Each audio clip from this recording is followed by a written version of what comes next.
Senza luce, senza modo di scaldarci, senza da mangiare, praticamente senza niente, perché non abbiamo da cucinare, perché abbiamo le piastre elettriche e staccando la corrente sono saltate anche quelle. Senza luce al freddo a Residence La Filanda di San Sisto di Villorba una trentina di persone, 9 sono bambini, si trovano così senza la possibilità di cucinare e scaldarsi. 9 famiglie che abitano all'interno del co-housing realizzato nello stabile di via Montegrappa, voluto dalla Regione Veneto e destinato ad accogliere persone in difficoltà, disoccupati, invalidi o con problemi economici.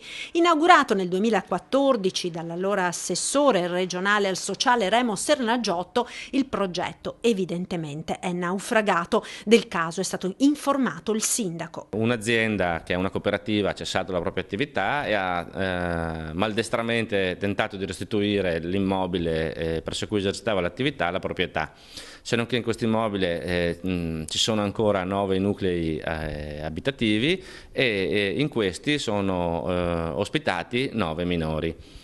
Non è così che si può fare in un paese civile. Esistono delle regole per sfrattare le persone, vanno seguite, continua Serena, che ha firmato un'ordinanza affinché venga ripristinata l'energia elettrica al complesso.